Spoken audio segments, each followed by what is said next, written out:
good.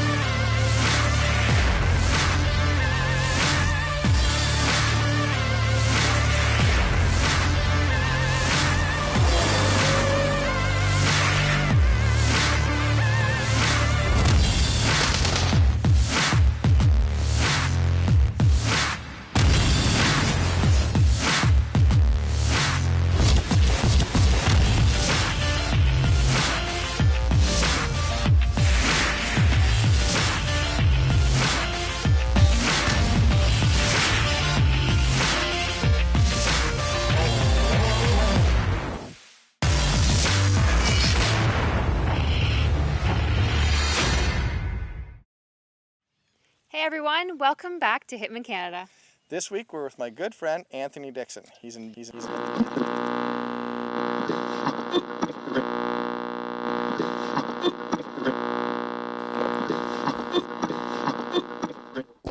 Check. Okay, I think I'm in. Okay, folks, this week there's going to be a game plan change. The Shores are out on a moose hunt, so I'm taking over as host. My name is Anthony Dickson, so Mr. Editor, can you fix that, please? That's much better. Well, we're well into the 2015 deer season, and I hope you folks are having as much fun with it as I am. I've been out a few times, seen a lot of deer, but nothing I've wanted to pull the trigger on quite yet. Now in season 4, a lot of the hitmen turned in some really nice whitetail hunts. For any of you that have missed them, we'll recap them for you right now.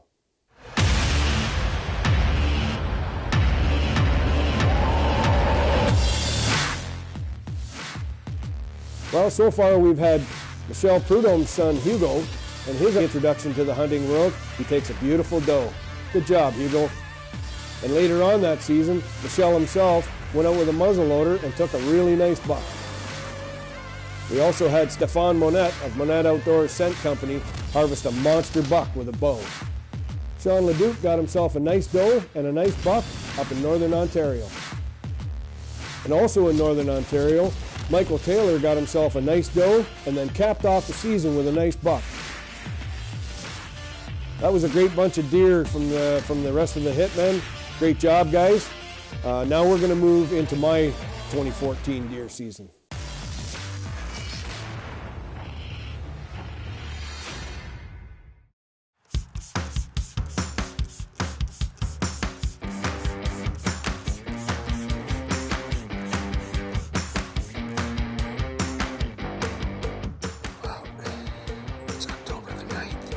Southwestern Ontario.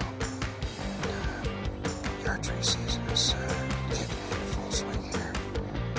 Normally I've been out a lot more than I have. This is only my second time out. Things get in the way, jobs and so on. I know there's no Christmas in the world, but we're out here now. I'm gonna see if I can put something on the ground. Get quiet. Stay with me.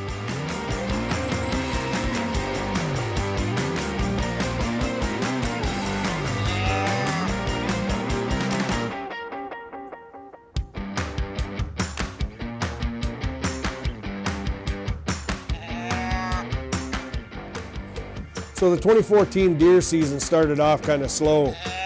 We had hot weather, high winds, full moons, you name it. We even had coyotes running around barking and howling.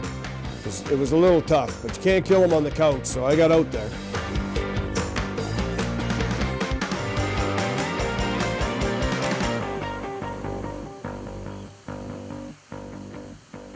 So this whole full moon thing, everybody knows that it has an effect on the deer movement. Not everybody knows the exact effect, and there are several schools of thought on it, but the very basics of the principle is that while the moon is up, in full moon, it's more nighttime light, so therefore more nighttime movement, less daytime movement. With weather conditions improving, deer traffic was bound to increase, and before long, I started seeing signs of life.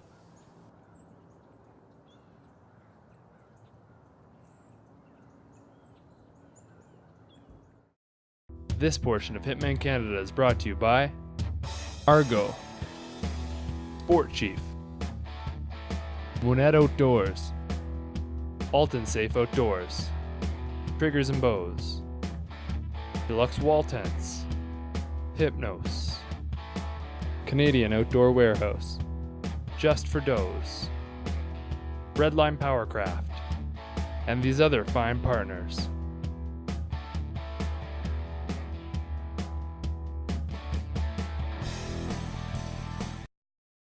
This portion of Hitman Canada is brought to you by Triggers and Bows.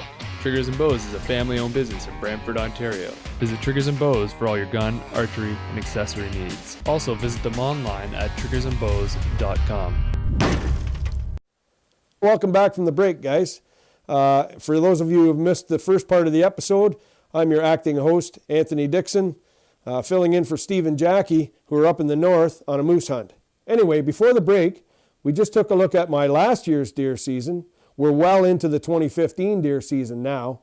So maybe we should touch on a few things that we need to keep in mind while we're whitetail hunting.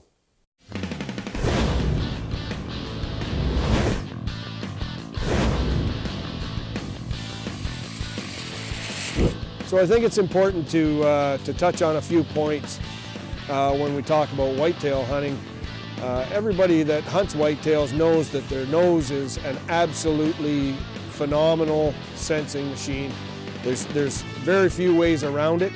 You absolutely have to hunt the wind when you're with the wind in your favor when you're hunting whitetails, or you might as well stay home. No matter what other precautions you take, or no matter what other things that you employ in your hunting arsenal, you need to hunt the wind for whitetails. Having said that, there are things that you can do to slant the odds in your favor. I have a scent proofing regimen that I like to do where I wash my clothes in a good quality odor eliminating detergent, and then I hang them on the line. I line dry them. When I take them off the line, I go so far as to bag them, and when I bag them, I bring the bag up around the clothing and take the pins out so that they drop down in the clothing. I handle them as little as possible. Another thing is to use a real good quality odor eliminator spray, such as this odor eliminator from Monet Outdoors, the Fair Monet. I also have to touch on the camouflage. Camouflage is extremely important. Although deer don't see color the way we do, they don't have the same balance of rods and cones in their eyes as we do. They do spot movement. Their vision is geared to spotting movement, and if you're well camouflaged, you get away with a little bit more movement. Some of the, let's say, less expensive bargain basement camouflages, they don't address the deer's ability to see ultraviolet rays, ultraviolet light the way we do. They see things, their perception of things is different than ours. So addressing that ultraviolet color is important. The whites and the light colors and the lighter browns in some of the cheaper camouflage appear to be almost like red to them. So we have to be careful with that too. Another technique that I find quite helpful in the pre-rut, which is my favorite time to hunt.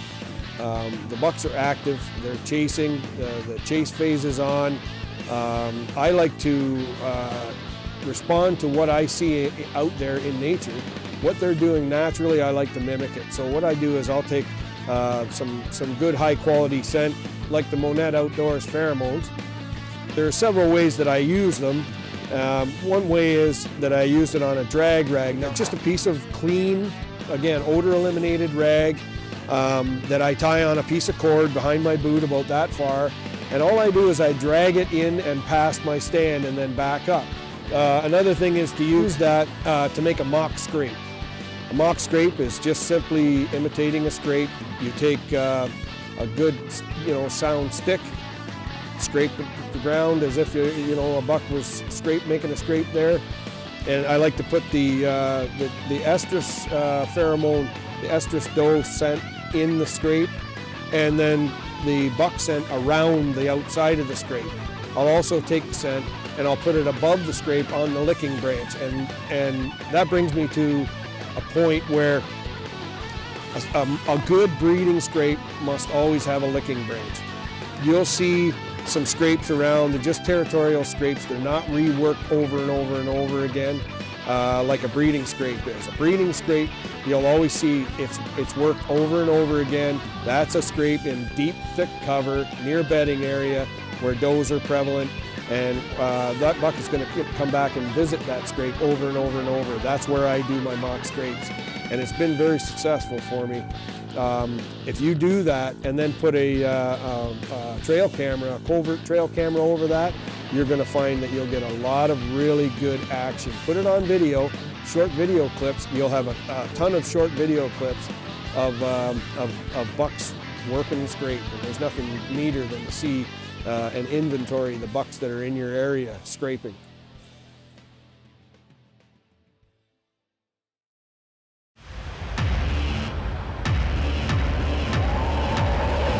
Hitman Canada's video and post-production services brought to you by Digital Moose Media. For truly Canadian outdoor videography and television professionals, contact info@digitalmoosemedia.ca. Welcome back from the break. For those of you just tuning in, you can catch this episode and other full episodes for free on our website at www.hitmancanada.ca. Now let's get back to my hunt.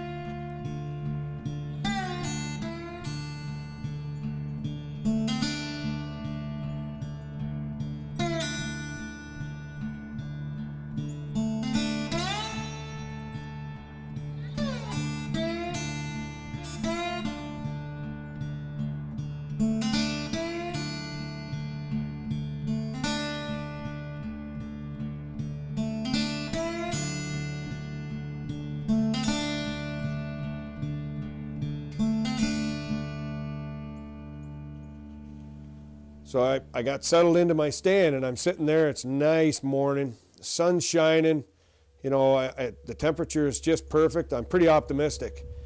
All of a sudden, I look out the corner of my eye and I see two does moving through the bush.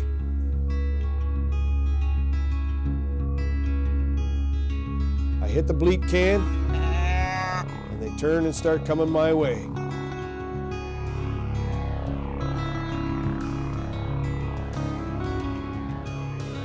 Doe comes circling in. The wind is still in my favor. It's looking good. She comes in. She's a nice, big, mature doe. I realize right away this is a doe I'm going to take for my freezing. She comes in, and where she's angling towards me just a little bit, I take my 10-point, put the crosshairs just tight behind the shoulder, and whack! It's all over.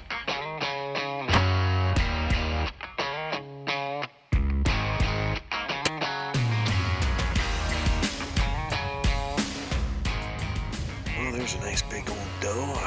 She'll be nice eating. My wife will be real happy. She's in Amsterdam right now. When she comes home, I'll have that one in the freezer. She's always giving me a hard time because I shoot all these old bucks in the middle of the rut. They eat like a boot, and so she'll be happy. She'll have her doe meat.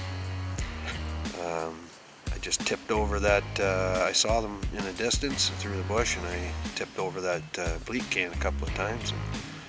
And by and by, they made their way over, and that was all it took.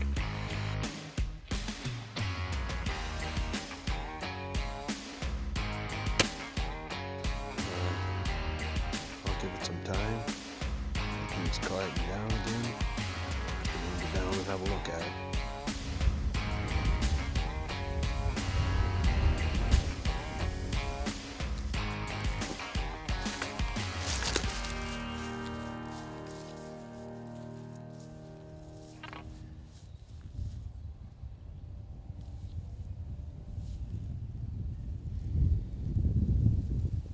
good.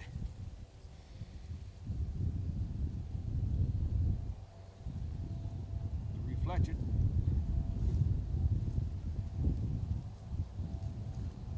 Got hair and a little bit of blood here.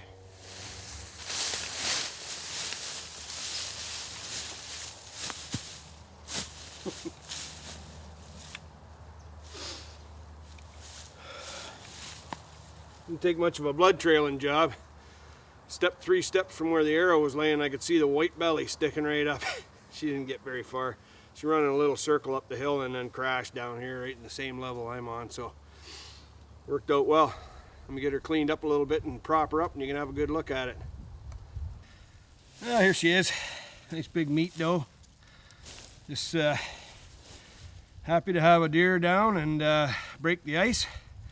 I got 3 tags, so I can be a little more particular about the next one. Try and get a nice big buck. Well, like I said, my wife Ingrid will be happy. Got a nice big doe for the freezer. She's always complaining about the buck meat, so big long face on her. Real pretty doe. Big enough, that's for sure. This portion of Hitman Canada is brought to you by Triggers and Bows. Triggers and Bows is a family-owned business in Brantford, Ontario. Visit Triggers and Bows for all your gun, archery, and accessory needs. Also, visit them online at triggersandbows.com. Oh, welcome back from the break. Let's just get back to the action.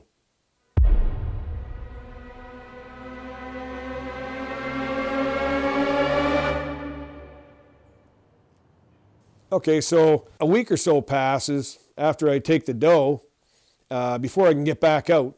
And when I do, I go to a new stand that I had just set up this year. There's a lot of deer traffic, but I'm not really positive about the buck traffic and stuff. I put the coverts out, got some small bucks on camera, but nothing real big. Things were starting to heat up though, and my schedule was getting busier, so I had to get it done. So I'm in the stand for a little while. Sun comes up, things are looking good. Again, a beautiful morning, couldn't ask for any better. I'm on the edge of a cornfield on a ridge, and the deer come around the bottom corner of the cornfield and filter into the bedding area. All of a sudden, I see the corn moving, coming towards me. It's a buck. He emerges out of the corn, and it just looked like an artist's rendition of something, you know. It was absolutely phenomenal. If I was a photographer, I'd have put the bow down and started taking pictures. It was absolutely gorgeous. The steam is rising off the corn, but I'm not a photographer. I'm there for one reason and one reason only.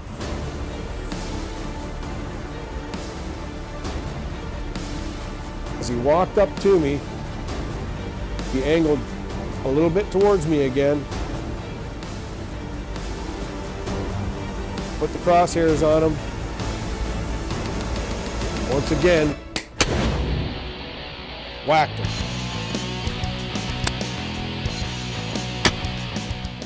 Well, there's a buck. Certainly not the biggest buck I've ever shot in my life. But I've been having fits with every kind of bad luck you can think of this year. And that buck come in and he was only so short distance and come in there and did exactly what I wanted him to do.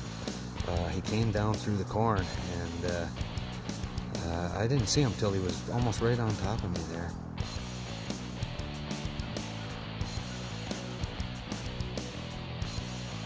This is a brand new set that I've never hunted before, and when he comes slipping in there, I thought, well, he looks healthy. There's scrapes and rubs all up and down the end of this cornfield. We got blood.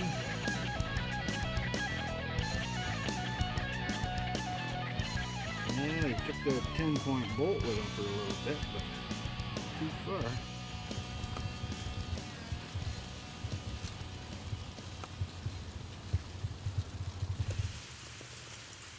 Well, as I said, certainly not the biggest buck I've ever shot, but I'm pretty happy.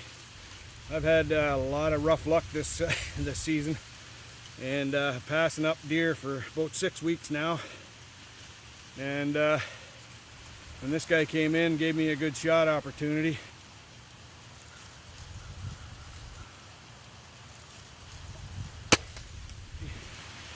when you're self-filming, you don't turn up too many opportunities there. It was one of these deals where he came in perfectly, slipped out of the corn, stood there in front of me. I tucked the bolt in from the 10 point right behind the shoulder there, and it popped out the other side. He bled like crazy. He didn't go 60 yards maybe, but as it sits, got a nice buck for my freezer, and I'm happy. Well, thank you very much for tuning in to Hitmen Canada this week. Next week, Steve and Jackie will be back from the north, and they'll probably give me the boot. But until next time, it's been a pleasure being your host. We got sound? We got sound? We got video? Okay, I'm taking over as the host. Steve and Jackie, you're out of here. Ah, crap, the show's already over. Well, remember everybody, we're all Canadian all the time. Hey, thanks for watching Hitman Canada this week. Do you have what it takes to be a part of the Hitman Canada? If you think you do, email Steve and Jackie at shores@hitmancanada.ca.